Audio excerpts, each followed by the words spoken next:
Hello friend, welcome back to my channel. आज देखेंगे NEET अभ्यास मॉक टेस्ट 3, जिसमें कुछ एमसीक्यू डिस्कस करेंगे। अगर आप मेरे चैनल पर पहली बार विजिट कर रहे हैं तो मेरे चैनल को सब्सक्राइब कर देंगे और बेल आइकन पर क्लिक कर देंगे, जिससे अगले आने वाली वीडियो की नोटिफिकेशन आपको आसानी से मिल सके। और मैं आपके लिए ऐसे ही एमसीक्यूज़ की सीरीज़ लाता रहूँगा। तो शुरू करते हैं आज की वीडियो।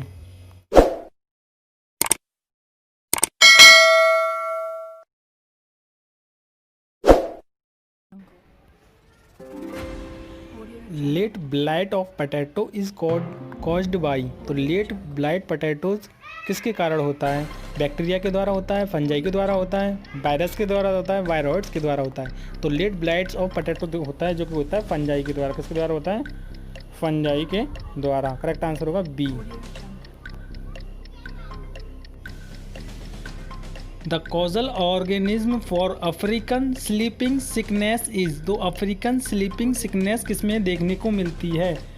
तो इसका आंसर बनेगा टी गैम्बेंसिस को। किसमें? टी गैम्बेंसिस।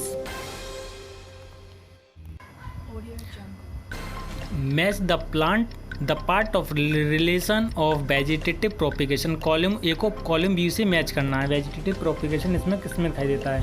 पहला तुम्हारा है डहेलिया। तो पहले डहेलिया का हम मैच करके देखते हैं। तो पहला डहेलिया को हम कैसे ले आते हैं?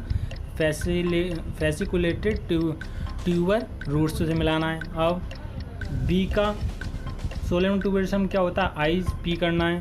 तो लिखते चलते हैं। पहले का आर बनना है हमारा, बी का हमारा पी बनना है, और ब्रेवोफाइलम आया था एपीफाइलस बट यानी कि एस बनना है, और पिस्चिया बनेगा, वो बनेगा क्यू बनेगा। क्या बनेगा? क्यू बनेगा। तो आर पी एस क्यू क्या बनना है? R P S Q. Option number C बनना है। करेक्ट आंसर होगा C. Photo periodic stimulus is received by. तो फोटो पीरियोडिक स्टिमुलस होता है वो किसको रिसीव करता है? लीव्स को, बर्ड को, मेरिस्टेम को, या फ्लावर्स को? तो इसका करेक्ट आंसर बनेगा ए, यानी कि लीव्स को रिसीव करेगा फोटो पीरियोडिक स्टिमुलेशन में। Option number A, leaves. Fern prothallus is developed from. तो फर्न का प्रोथैलस डेवलप होता है वो किस में होता है? इलास्टन में, स्पोर मदर सेल में, स्पोर में, जाइगोट में। तो करेक्ट आंसर इसका होगा सी। स्पोर में प्रोथैलस का फर्न क्या होता है? डेवलप होता है।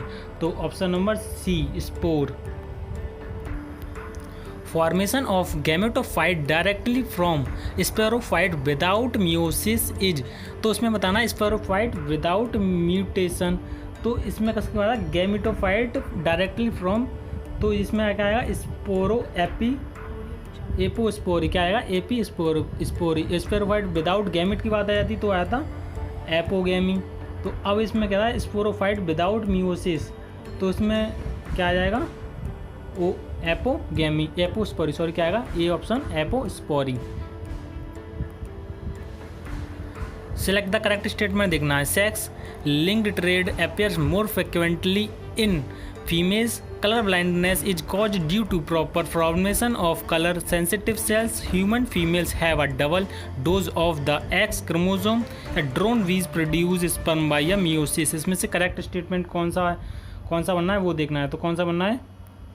Just wait. तो इसमें से करेक्ट स्टेटमेंट हो रहा है, स्टेटमेंट बनना है, कौन सा बनना है? स्टेटमेंट जो कि बनना है C. Humans females have a double dose of the X chromosome. तो correct statement C. Plants with ovaries having only one or a few ovals are generally pollinated by bees, butterflies, birds and wind. तो क्या होगा इसका? Option D, wind होगा। Plants with ovaries having only one और few vowels. कुछ ही Oval दिखाई देते हैं जनरली पॉलिनेशन में, जो कि किसके द्वारा दिखाई देंगे? वाइंड के द्वारा।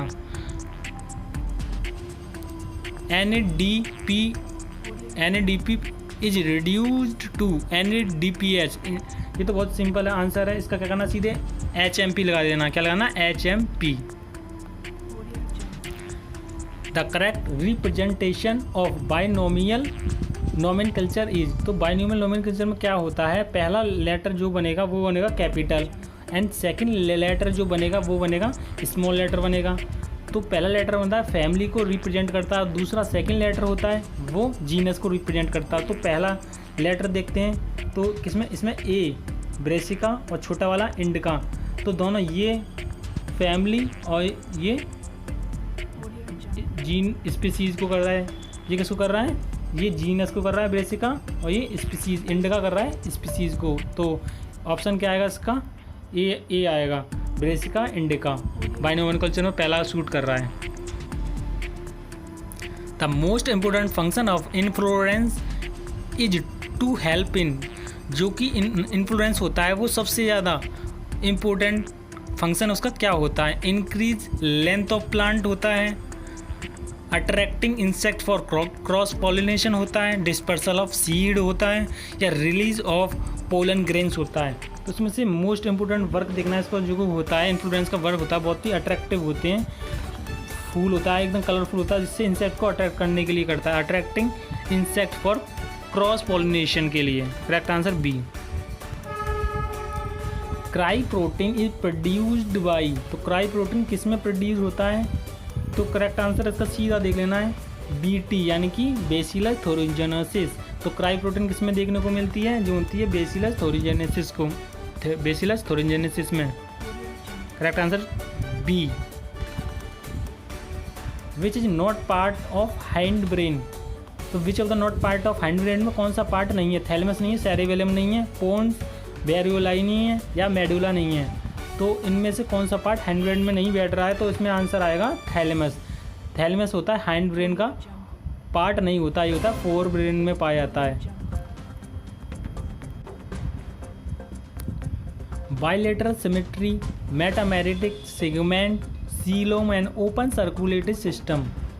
Characteristic which of the following, इनमें से सारे ही करेक्टर हैं, bilateral symmetry, metamerism, segment, coelom, open circulatory system, इनमें से किसका करेक्टर होता है, एनिलिडा का, या मोलस्का का, ऑर्थोपोडा का, काइनोडर्मेटा का। तो इसमें ये चारों ऑप्शन सूटेबल हैं, तो इसका करेक्ट आंसर क्या बनेगा, इसका करेक्ट आंसर है सी। ऑर्थोपोडा में क्या पाया था, बाइलेटरल सिमेट्री पाई जाती है, मेटामेरिज्म सेगमेंट भी पाया था, सीलोम पाई जाती है ना, ओपन सर्कुलेटरी सिस्टम भी पाया जाता है। करेक्ट आंसर बनेगा सी, ऑर्थोपोडा। बेसिलस थोरिजेनेसिस यानी कि BT strains have been used for design novel, तो बीटी थोरिजेनेसिस था वो किसके लिए डिजाइन किया गया था, जो कि इंसेक्ट के लिए गया था, इंसेक्ट की गट को अटैक करता था, प्लांट को हार्म पहुंचाते थे, इसलिए बीटी कॉटन, बीटी ब्रिंजल सारे ये इसकी तकनीक को अपनाया गया। तो इसका आंसर क्या बनेगा, ऑप्शन वो बनेगा सी, बायो इंसेक्टिसाइडल प्लांट। तो बायो इंसेक्टिसाइडल प्लांट इसका करेक्ट आंसर है बेसिलस थोरिजेनेसिस का। The condition in which the potassium level are increased is known as, जब पोटेशियम लेवल इंक्रीज हो जाता है तो उसको हम क्या कहते हैं, तो उसको हम कहते हैं हाइपर कैलेमिया। क्या कहते हैं हम उसे, हाइपर कैलेमिया। जब पोटेशियम का लेवल डाउन यानी कि डिक्रीज हो जाता है तो उसे कहते हैं हाइपोकैलेमिया। जब ज़्यादा हो जाता है, इंक्रीज हो जाता है, तो हम उसे क्या कहते हैं, हाइपर कैलेमिया। क्या कहते हैं, हाइपर कैलेमिया।